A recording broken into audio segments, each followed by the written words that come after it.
نتوکل علیہ ونعوذ باللہ من شرور انفسنا ومن سیئات اعمالنا من یهده اللہ فلا مضل له ومن یضلل فلا ہادی له ونشهد ان لا الہ الا اللہ وحدہ لا شریک له ونشهد ان سیدنا ومولانا وملجأنا ومأوانا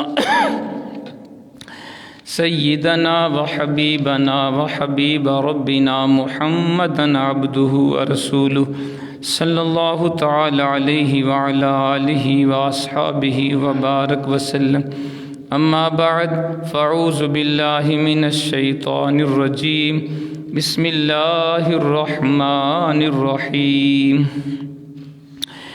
للفقراء الذين احصروا في سبيل الله لا يستطيعون ضربا في الأرض يحسبهم الجاهل أغنياء من التعفف تعرفهم بسيماهم لا يسألون الناس إلحافا وما تنفقوا من خير فإن الله به عليم آمنت بالله صدق الله العظيم وصدق رسوله النبي الكريم الأمين ونحن على ذلك لمن الشاهدين والشاكرين والحمد لله رب العالمين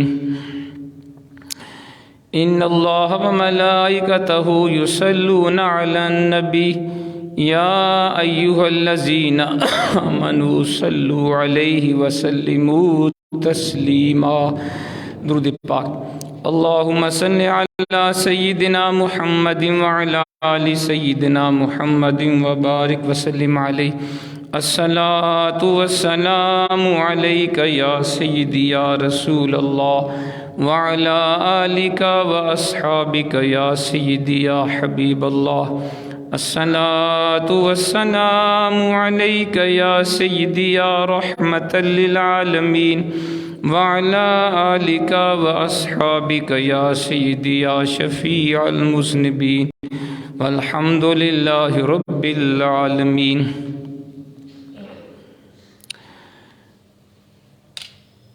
اللہ رب العزت کی حمد و ثنا کے بعد اس کے پیارے حبیب نبی اکرم نور مجسم فخر آدم و بنی آدم سرکار مدینہ رحت قلب و سینہ احمد مجتبی محمد مصطفیٰ صلی اللہ تعالی علیہ وسلم کی بارگاہ اقدس میں بے شمار لاتعداد درود و سلام کے بعد واجب الاحترام مسلمان بزرگوں دوستو بھائیو السلام علیکم ورحمۃ اللہ وبرکاتہ۔ ذات محترم ہم مختلف مسائل کا شکار ہیں، بے روزگاری، مہنگائی، قتل و غارت، بدامنی، کئی مسائل کا ہم شکار ہیں۔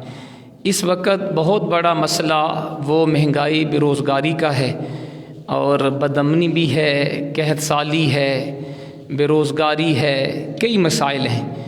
تو موجودہ حالات میں ہمیں کس طرح زندگی بسر کرنی چاہیے تاکہ ہم عزت کے ساتھ زندگی گزار سکیں۔ تو اسلام نے ہمیں مشکل وقت میں بلکہ ہر حال میں اسلام نے ہمیں قناعت پسندی کا درس دیا ہے۔ قناعت کا معنی ہے کہ جو اللہ تعالیٰ دے دے بندہ اس کے اوپر صبر و شکر کرے۔ تو جو بندہ اپنی زندگی کی ہر معاملے میں قناعت پسندی کو اختیار کرتا ہے، وہ زیادہ مال و دولت کے لالچ میں حلال و حرام کا فرق ختم نہیں کرتا اور وہ زیادہ مال کے پیچھے نہیں بھاگتا، وہ زندگی سکون سے گزارتا ہے۔ اور جو بندہ قناعت کو چھوڑ دیتا ہے وہ عام طور پہ ذلیل و خوار ہوتا ہے۔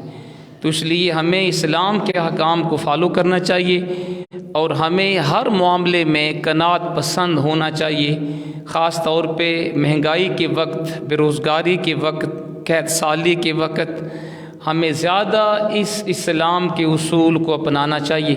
تو میں نے مناسب سمجھا کہ آج ہم قناعت اور خودداری شریعت کی نظر میں پڑھیں کہ قناعت خودداری کے بارے قرآن و سنت کے احکام کیا ہیں، تاکہ ہم اچھے انداز میں سکون کے ساتھ اور عزت کے ساتھ اپنی زندگی بسر کر سکیں۔ اللہ کریم کے حضور دعا ہے وہ ذات حق بات کہنے کی توفیق عطا فرمائے اور سننے اور سنانے کے بعد ہم سب کو عمل کرنے کی توفیق عطا فرمائے۔ سب سے پہلے قناعت کا معنی کیا ہے جی؟ قناعت یہ ہوس کی ضد ہے، ایک ہوتی ہے قناعت، ایک ہوتی ہے ہوس لالچ۔ تو ہوس کہتے ہیں کہ انسان زیادہ مال کے پیچھے بھاگے اور جتنا بھی مال ملے وہ کہے تھوڑا ہے اور ملنا چاہیے، تو قناعت اس کے اپوزٹ ورلڈ ہے۔ تو قناعت یہ ہوس کی ضد ہے۔ قناعت کا معنی ہے تھوڑی چیز کے اوپر راضی ہو جانا، تھوڑی چیز کے اوپر راضی ہو جانا، جو کچھ مل جائے انسان اس کے اوپر صبر کرے، اس کے اوپر صبر کرے، یہ قناعت ہے۔ اب قناعت یہ رہبانیت نہیں ہے، نہ ہی بخیلی ہے۔ ایک ہوتی ہے رہبانیت، رہبانیت جس طرح عیسائیوں میں تھی، یہود میں تھی کہ وہ دنیا چھوڑ دیتے تھے، اور عیسائی اب راہب اپنے چرچ کے اندر، گرجا گھر کے اندر وہ جناب اپنے آپ کو محصور کر لیتے، مقید کر لیتے، دنیا کو چھوڑ دیتے، اور پھر جب انہوں نے نوجوان لڑکے لڑکیاں انہوں نے اپنے آپ کو عبادت کے لیے وقف کیا، تو جب خواہشات نفسانی نے زور دیا، پھر اسی چرچ کے اندر بدکاریاں شروع ہو گئیں۔ تو اس لیے حضور نے فرمایا لا رہبانیت فی الاسلام، اسلام میں رہبانیت کا کوئی تصور نہیں۔ اسلام یہ نہیں کہتا تم دنیا چھوڑ دو، شادی سے دور بھاگو، کاروبار چھوڑ دو، الگ جناب باہر جنگلات میں غاروں میں جا کر چلے کشیاں کرو، یہ اسلام کو پسند نہیں ہے۔ اسلام کہتا ہے تم دنیا میں رہو لیکن دنیا تمہارے اندر نہ رہے، یہ ہے اسلام کا حکم۔ تم دنیا میں رہو، تمہاری بیوی بچے بھی ہوں، رشتہ دار بھی ہوں، ہمسائے بھی ہوں، تمام معاملات بھی تم ادا کرو، حقوق اللہ ادا کرو، نماز روزہ حج زکوٰۃ کرو، اس کے ساتھ ساتھ رزق حلال کماؤ، اللہ کے راستے میں خرچ کرو، حقوق اللہ حقوق العباد ادا کرو، یہ اسلام نے ہمیں سکھایا ہے۔ تو اسلام میں رہبانیت کا کوئی تصور نہیں۔ اسلام کہتا ہے تم دنیا میں رہو لیکن دنیا تمہارے دل میں نہ رہے، دل میں صرف اللہ اس کے رسول کی محبت رہنی چاہیے۔ تو یہ جو قناعت ہے یہ رہبانیت نہیں ہے۔ اسی طرح قناعت یہ بخیلی بھی نہیں ہوتی۔ بخیلی کا معنی ہوتا ہے کہ انسان کے پاس بہت کچھ ہو لیکن وہ بندہ ضرورت کے مطابق بھی خرچ نہ کرے، تو قناعت یہ بخیلی کا نام بھی نہیں ہے۔ قناعت میں کون سی چیزیں شامل ہیں سن لیں۔ قناعت میں اعتدال ہوتا ہے، میانہ روی، کفایت شاری، کہ بندہ سوچ سمجھ کے پیسہ خرچ کرے، فضول خرچ نہ کرے، جہاں پہ 1 روپے کی ضرورت ہے 2 روپے خرچ نہ کرے، یہ قناعت ہے، ٹھیک ہے۔ اس کے علاوہ افراط و تفریط اور فضول خرچی سے بچنا، یہ قناعت ہے۔ اللہ کی نعمت کے اوپر شکر کرنا بھی قناعت ہے۔ اور اگر نعمت چھن جائے، مال جان میں کمی آ جائے، کاروبار مندہ ہو جائے، یا دہاڑی نہ لگے، یا کسی مال جان میں نقصان ہو جائے، تو انسان صبر کرے، یہ قناعت ہے۔ اللہ کے اوپر توکل کرنا، بھروسہ کرنا، یہ قناعت ہے۔ اور مخلوق سے بے نیاز ہو جائے، یہ قناعت ہے، ٹھیک ہے جناب۔ تو قناعت کا مطلب فارغ بیٹھنا نہیں ہے کہ بند ہاتھ کے اوپر ہاتھ دھر کے بیٹھ جائے، رزق حلال بھی نہ کمائے، کہے جو خود میرے پاس مال و دولت آئے گا، کھانا آئے گا، یہ قناعت نہیں۔ قناعت یہ ہے بندے کو اللہ نے جو صلاحیت دی، علم دیا، ہنر دیا، عقل دی، بندہ اس کو استعمال کرے، جد و جہد کرے، رزق حلال کمائے۔ اگر کام جانتا ہے دکان پہ بیٹھے، ٹھیک ہے جی، تعلیم ہے، اس کے پاس جاب ہے کسی اچھی جگہ، وہ اپنے علم کا فیضان عام کرے۔ کسان ہے زمین میں جا کے فصل کاشت کرے، مزدور ہے مزدوری کرے، ٹھیک ہے جی، جو بھی بندے کے اندر صلاحیت ہے بندہ اپنی جد و جہد کرے اور پھر معاملہ اللہ کے اوپر چھوڑ دے، یہ قناعت ہے، ٹھیک ہے جناب۔ اب سنیں قناعت اور بخل میں فرق کیا ہے۔ قناعت کا معنی ہوتا ہے تھوڑی چیز کے اوپر انسان صبر کر لے، تھوڑے کے اوپر صبر کر لے، جبکہ بخل میں ہوتا ہے کہ انسان تھوڑا، یعنی جہاں جتنا خرچ کرنا چاہیے بندہ اس سے بھی کم خرچ کرے، سب کچھ ہوتے ہوئے بھی بندہ غریبوں جیسی زندگی بسر کرے، یہ بخل ہے۔ جہاں پہ خرچ کرنا چاہیے وہاں خرچ نہ کیا جائے، یہ بخل ہے۔ تو قناعت اور بخل میں بہت زیادہ فرق ہے۔ اللہ اکبر۔ اب جناب سنیں کہ قناعت کی اہمیت کیا ہے۔ ایک تو یہ کہ جو لوگ بھی قناعت پسند ہیں ہمیں ان کی خدمت کرنی چاہیے، جو لوگ بھی، خاص طور پہ جو قرآن کی میں نے آیت پڑھی اس کو سن لیں۔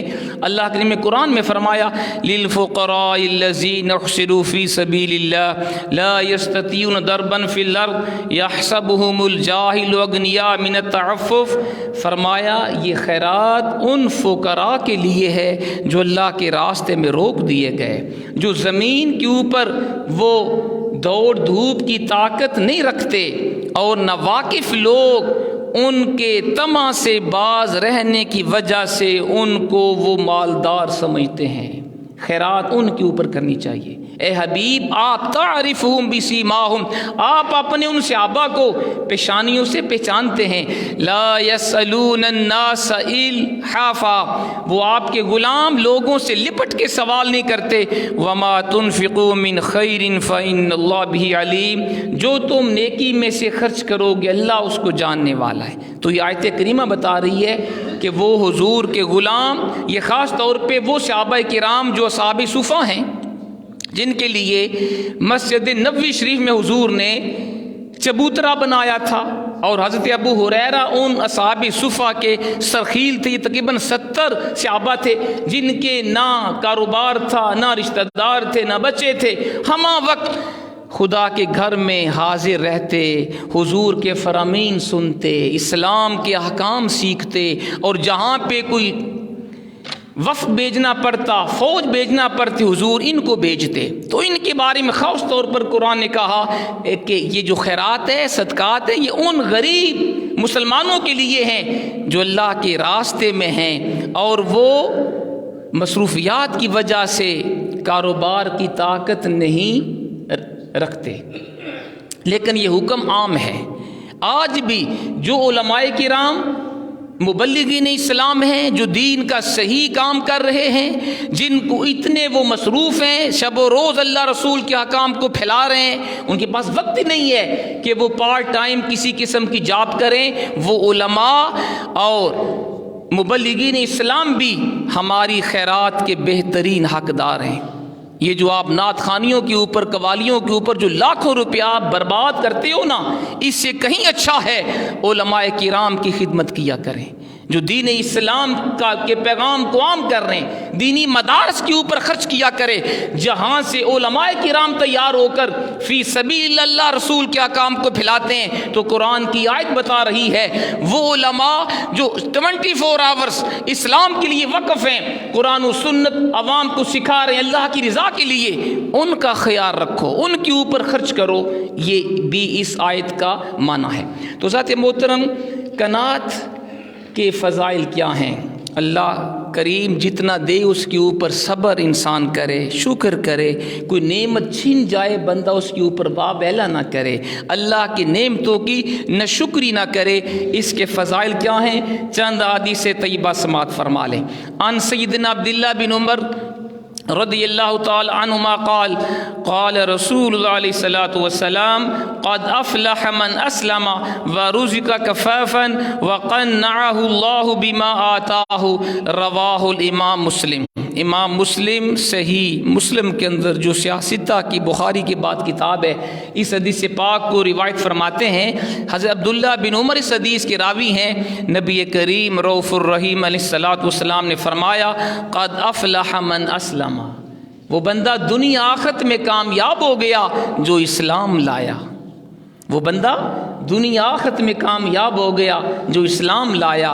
وَرُزِقَ كَفَافًا، اور اسے رزق کفاف دیا گیا۔ رزق کفاف ہے ضرورت کے مطابق روزی۔ وہ بندہ بھی کامیاب ہے، وہ بندہ خدا کا شکر کرے جس کو رب نے رزق کفاف دیا ہوا ہے، یعنی عزت کے ساتھ وہ زندگی بسر کر رہا ہے۔ اگرچہ اس کے پاس جمع پونجی نہیں ہے، وہ زیادہ ارب پتی، کروڑ پتی یا لاکھ پتی نہیں ہے، لیکن زندگی اچھے طریقے سے گزار رہا ہے۔ حضور نے فرمایا وہ بندہ بھی کامیاب ہو گیا جس کو رب کریم نے بقدر ضرورت روزی عطا کی۔ اور وہ وَقَنَّعَهُ اللَّهُ بِمَا آتَاهُ، وہ بندہ بھی دنیا آخرت میں کامیاب ہے جو رب نے دیا اس نے اس کے اوپر قناعت کر لی۔ تھوڑا دیا، تھوڑے کے اوپر صابر ہو کے بیٹھ گیا، گلا شکوہ نہیں کیا، زیادہ دیا اس کے اوپر خدا کا شکر کیا، تو ذات محترم وہ بندہ کامیاب ہے جو قناعت پسند ہے۔ جتنا رب دے خدا کا شکر کرے، تھوڑا ملے صبر کرے، یہ نہیں کہ اپنے سے اوپر والے کو دیکھے میرے پاس 100 روپیہ اس کے پاس 200 روپیہ، میرے پاس سائیکل اس کے پاس موٹر سائیکل، یہ اگر اوپر دیکھیں گے خدا کے ناشکرے بندے شمار ہو جائیں گے۔ یہ قناعت نہیں ہے، قناعت یہ ہے اللہ جس حال میں رکھے یا اللہ تیرا شکر ہے، تھوڑا ہو تب بھی صبر، زیادہ ہو تب بھی شکر، یہ قناعت ہے۔ اور جو بندہ قناعت اختیار کرے، حضور نے فرمایا اللہ اسے دنیا آخرت میں کامیاب فرما دیتا ہے۔ اور سنیں، قناعت باعث بشارت عمل ہے۔ حضرت فضالہ بن عبید اس حدیث کو روایت فرماتے ہیں، نبی پاک علیہ الصلوۃ والسلام نے فرمایا طوبی لمن ہدی الی الاسلام وکان عیشہ کفافا وقنعا۔ امام ترمذی اپنی سنن کے اندر اس حدیث کو روایت فرماتے ہیں، اللہ کے حبیب نے فرمایا اس بندے کو بشارت ہے جس کو اسلام کی ہدایت عطا فرمائی گئی، اس بندے کے لیے خوشخبری ہے، اس بندے کے لیے بشارت ہے جس کو اللہ کریم نے اسلام کی ہدایت عطا فرمائی۔ وَكَانَ عَيْشُهُ كَفَافًا، اس بندے کے لیے بھی بشارت ہے جس کی روزی بقدر ضرورت ہے، جس کے پاس رزق ضرورت کے مطابق ہے۔ وَقَنَعَ، اور وہ قناعت پسند ہے، یعنی جتنا اللہ دے یا اللہ تیرا شکر ہے، گلا شکوہ نہیں۔ آج ہم میں جناب ذرا مال جان میں کمی آ جائے، دہاڑی نہ لگے یا روزگار نہ ملے، ہم گلے شکوے کرتے ہیں۔ کوئی پوچھے سناؤ جناب شیخ صاحب کیسے ہو، مرنا پیا جناب، کوئی نہیں جناب حال، آج دہاڑی نہیں لگے۔ اللہ کے بندو ان غریبوں کو جا کے دیکھو نا جو صبح سویرے راجہ بازار میں بیٹھے ہوتے ہیں، بنی چوک میں بیٹھے ہوتے ہیں، جگہ جگہ پہ آپ کو ایسے مزدور ملیں گے جو بیچارے روزی کے انتظار میں ہوتے ہیں۔ کوئی بندہ آئے ہمیں لے کے جائے، ہمیں 500,000 روپیہ دے دے، اور اگر کوئی بندہ کام کے لیے آئے، ایک بندے کو بلائے 10 بندے اس کے پاس آتے ہیں، ہمیں تم 200 روپیہ تھوڑے دینا، کم دینا، ہم سے کام لے لو۔ وہ بھی انسان ہے، ان کو دیکھو گے تو خدا کا شکر کرنے والے بنو گے۔ اگر چودھری کو دیکھو گے، وزیروں کو دیکھو گے، MNAs کو دیکھو گے، مالداروں کو دیکھو گے، پھر خدا کے نا شکر گزار بندے بن جاؤ گے۔ تو حضور نے کیا فرمایا؟ آپ فرمایا اس کے لیے بشارت ہے جس کو اللہ نے اسلام کی ہدایت دی، اس کی روزی بقدر ضرورت ہے، اور اس نے قناعت اختیار کر لی۔ اور قناعت حیات طیبہ ہے، قرآن اس کو پاکیزہ زندگی کہا ہے۔ قرآن پاک کی آیت ہے من عمل صالحا من ذکر او انثی وهو مؤمن فلنحینہ حیاۃ طیبہ۔ قرآن نے کہا جس نے نیک عمل کیا، مرد ہو یا عورت ہو، شرط یہ ہے وہ مومن ہو، ہم اس کو حیات طیبہ عطا فرما دیتے ہیں۔ حیات طیبہ کا معنی ہے پاکیزہ زندگی۔ جس نے نیک عمل کیا، مرد ہو یا عورت ہو، ہم اسے پاکیزہ زندگی عطا فرما دیتے ہیں۔ وَلَنَجْزِيَنَّهُمْ أَجْرَهُمْ بِأَحْسَنِ مَا كَانُوا يَعْمَلُونَ، ہم اسے ان کاموں کا بہترین اجر دیں گے جو کام وہ کیا کرتے تھے۔ حضرت عبداللہ بن عباس رضی اللہ تعالی عنہما نے فرمایا اس آیت میں الحیات الطیبۃ ہی القناعۃ، حیات طیبہ کا معنی قناعت پسندی ہے۔ جو قرآن نے کہا جس نے نیک عمل کیا، مرد ہو یا عورت ہو، شرط یہ ہے مومن ہو، ہم اسے پاکیزہ زندگی فرما دیتے ہیں۔ تو سیدنا عبداللہ بن عباس نے فرمایا وہ پاکیزہ زندگی کیا ہے؟ وہ قناعت پسندی ہے۔ جو نیک عمل کرے گا، اپنے رب کو راضی کرے گا، اس کے پیارے حبیب کے فرامین پہ چلے گا، وہ ناشکرا نہیں ہو سکتا، وہ بخیل بھی نہیں ہو سکتا، وہ فضول خرچ بھی نہیں ہوتا۔ جو اللہ کا بندہ ہے، جس کا اپنے رب کے اوپر توکل ہوتا ہے، وہ قناعت پسند ہوتا ہے، وہ تھوڑے کے اوپر بھی راضی ہوتا ہے، اور زیادہ اللہ دے اس کے اوپر شکر کرتا ہے۔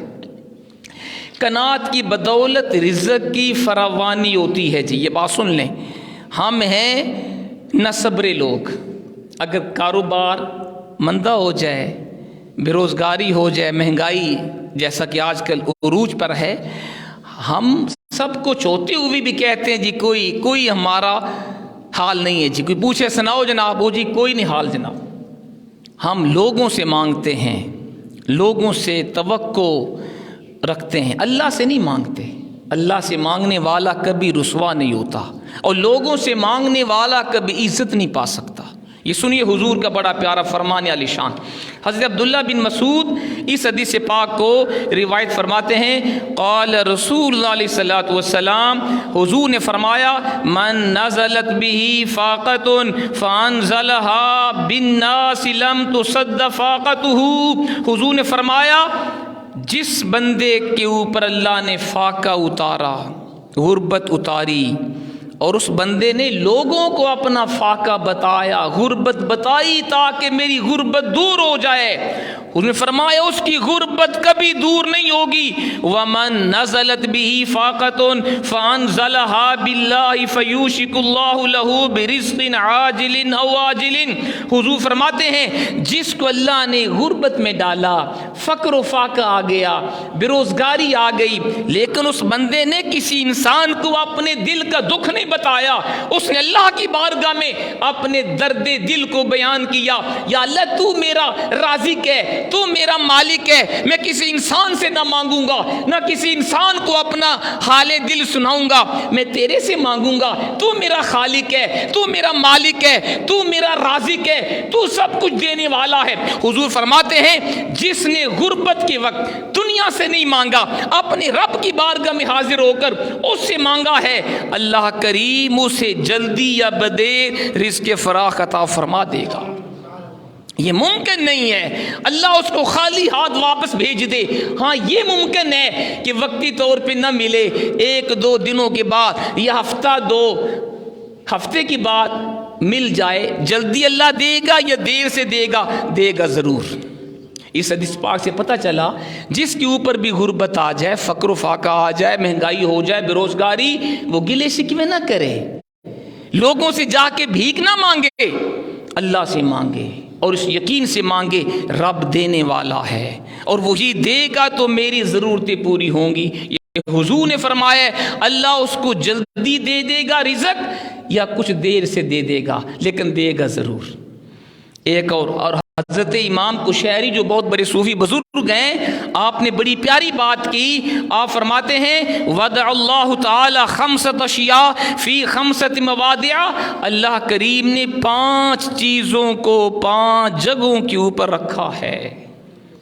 اللہ کریم نے 5 چیزیں 5 جگہوں کے اوپر رکھی۔ یہ بہت پیارا ہے جی فرمان امام کشیری کا، یہ بہت بڑے صوفی بزرگ ہیں۔ آپ نے فرمایا پہلی چیز العزہ فی طاعتی، اللہ کریم نے عزت کو اپنی اطاعت میں رکھا ہے، اللہ کریم نے عزت کو اپنی فرما برداری میں رکھا ہے۔ ہم عزت چاہتے ہیں وزیروں کے پاس جا کر، ہم عزت طلب کرتے ہیں M P As M N As کے پاس جا کر، مالداروں کے پاس جا کر ہم عزت حاصل کرنا چاہتے ہیں۔ مالدار کیا آپ کو دے گا عزت؟ اگر عزت چاہتے ہو رب کے فرما بردار بن جاؤ، اس کے پیارے حبیب کے سچے غلام بن جاؤ، اللہ تمہیں ہمیشہ کی عزت عطا فرما دے گا۔ فرمایا دوسری چیز وَالذِّلَّ فِي الْمَعْصِيَّةِ، اللہ کریم نے ذلت کو، رسوائی کو نافرمانی میں رکھا ہے۔ جو بندہ رب کا نافرمان ہوگا، اس کے پیارے حبیب کی سنت کے خلاف چلے گا، گناہ کے اوپر گناہ کرے گا، وہ کبھی عزت کی زندگی نہیں گزار سکتا۔ وہ دنیا میں بھی ذلیل ہو کے مرے گا، اور آخرت میں بھی جہنم اس کا ٹھکانہ ہوگا۔ تو دوسری چیز ذلت کو اللہ نے اپنی معصیت میں رکھا ہے، نافرمانی میں رکھا ہے۔ تیسری چیز وَالْحَيْبَةَ فِي قِيَامِ اللَّيْلِ، اللہ نے ہیبت کو، روب کو، شام و شوکت کو نماز تہجد میں رکھا ہے۔ نماز تہجد پڑھنے والے کا روب اللہ مخلوق کے دلوں کے اوپر ڈال دیتا ہے۔ رات کو اٹھ کے اللہ کی بارگاہ میں سجدہ ریزی کرنے والے کو اللہ وہ شان و عظمت عطا فرما دیتا ہے جو دنیا کے کسی بادشاہ کو بھی نصیب نہیں ہوتی۔ چوتھی چیز والحکمت فی البطن خالی، اور حکمت و دنائی کو اللہ نے خالی پیٹ میں رکھ دیا ہے۔ ہم جناب چکن قورمے بریانیاں کھا کے حکمت و دنائی کو چاہتے ہیں، اس طرح حکمت نہیں ملتی، حکمت ملتی ہے کم کھانے سے یا بھوکا رہنے سے اللہ تعالیٰ حکمت و دنائی عطا فرماتا ہے۔ اور پانچویں چیز والغنا فی القناعۃ، اللہ نے مالداری کو قناعت میں رکھ دیا ہے۔ اصل مالدار ہے ہی وہ جو قناعت پسند ہے، جو گلہ شکوہ نہ کرے، تھوڑے کے اوپر صبر کر لے اور زیادہ کے اوپر خدا کا شکر کرے، اصل وہ مالدار بندہ ہے۔ اور حضور نے خودداری اور قناعت پسند والے شخص کو حضور نے جنت کی ضمانت دی ہے۔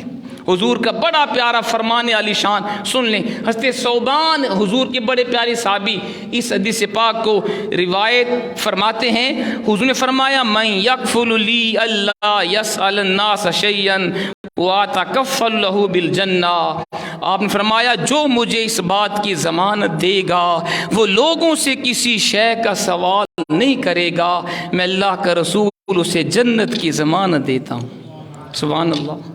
حضرت ثوبان نے فرمایا میں نے کہا حضور آنا، میں آپ کو ضمانت دیتا ہوں میں دنیا میں کسی دنیا دار سے سوال نہیں کروں گا۔ فکان لا یسأل احدا شیئا، کہا حضور میں آج سے کسی بندے سے سوال نہیں کروں گا۔ آپ نے ساری زندگی حضور کے صحابی نے پھر رب کے سوا کسی سے مانگا نہیں ہے، کیونکہ حضور کے فرمان پہ یقین تھا۔ جب میرے آقا نے فرما دیا جو مجھے گارنٹی دے وہ دنیا داروں سے نہیں مانگے گا، رب کے سوا کسی اور کی بارگاہ میں دامن طلب کو نہیں پھیلائے گا، حضور نے فرمایا جب میں اس کو جنت کی ضمانت دیتا ہوں۔ حضرت ثوبان نے یقین کر لیا، کہا حضور آج سے کسی دنیا دار سے نہیں مانگوں گا، آپ مجھے بھی جنت کی ضمانت عطا فرما دیں۔ یہ صحابہ کرام کا حضور کے فرمان کے اوپر یقین تھا۔ آج بھی اگر ہم قناعت پسند ہو جائیں انشاءاللہ ہمیں دنیا داروں سے مانگنے کی ضرورت نہیں پڑے گی۔ اور اسی طرح قناعت شکر گزاری کا سب سے بڑا ذریعہ ہے۔ سیدنا ابو ہریرہ حضور کے بڑے پیارے صحابی اس حدیث پاک کو روایت فرماتے ہیں، یا ابا، حضور نے فرمایا تھا، سیدنا ابو ہریرہ کو حضور نے فرمایا تھا کن ورعا تکن عبد الناس، اے ابو ہریرہ تم تقوی والے بن جاؤ، تقوی والے بن جاؤ، سب سے زیادہ عبادت گزار بن جاؤ گے۔ وَكُنْ قَانِعًا تَكُنْ أَشْكُرَ النَّاسِ، حضور نے فرمایا کہ تم قناعت پسند بن جاؤ، تمام لوگوں سے زیادہ شکر گزار بن جاؤ گے۔ وَأَحِبَّ لِلنَّاسِ مَا تُحِبُّ لِنَفْسِكَ، لوگوں کے لیے وہ پسند کرو جو اپنی ذات کے لیے پسند کرتے ہو۔ تَكُنْ مُؤْمِنًا، تم مومن بن جاؤ گے۔ وَأَحْسِنْ جِوَارَ مَنْ جَاوَرَكَ تَكُنْ مُسْلِمًا، اس نے فرمایا اپنے ہمسائے کے ساتھ اچھا سلوک کرو تم مسلمان بن جاؤ گے۔ وَأَقِلَّ الضَّحِكَ فَإِنَّ كَثْرَةَ الضَّحِكِ تُمِيتُ الْقَلْبَ، فرمایا کم ہنسا کرو کیونکہ زیادہ ہنسنا دل کو مردہ بنا دیتا ہے۔ اس سے پتہ چلا کہ جو بندہ متقی ہوتا ہے وہی سب سے زیادہ عبادت گزار ہوتا ہے، جو بندہ قناعت پسند ہوتا ہے وہی رب کا شکر کرنے والا بھی ہوتا ہے، اور جو بندہ دوسروں کے لیے وہ پسند کرے جو اپنے لیے پسند کرتا ہے وہی شریعت کی روح میں مومن ہوتا ہے۔ جو بندہ اپنے ہمسایوں کے ساتھ اچھا سلوک کرے وہ حضور کے فرمان کے مطابق وہی مسلمان ہے، اور جو کم ہنستا ہے وہی اللہ کا نیک بندہ ہے، کیونکہ زیادہ ہنسنا دل کو مردہ بنا دیتا ہے۔ محترم، قناعت اختیار کرنے سے اللہ کریم انسان کو راحت اور سکون عطا فرماتا ہے۔ حضرت شقیق بلخی بہت اچھے بزرگ ہیں، آپ نے فرمایا اذا اردت ان تکون فی راحت فقل ما اصبت، آپ نے فرمایا اگر تو چاہے کہ راحت میں رہے، سکون میں زندگی بسر کرے تو پھر جو تمہیں ملے وہ کھا لیا کر۔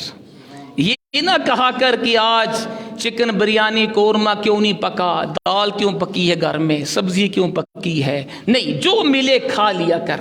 اگر تو چاہتا ہے کہ سکون میں رہے جو ملے روکھا سوکھا کھا لیا کر۔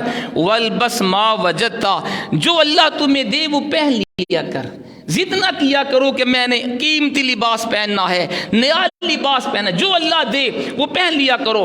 فرمایا ورد بما قد اللہ علیک، اور جو اللہ تمہارے فیصلہ کرے اس پہ راضی ہوا کرو، تم سکون سے رہو گے۔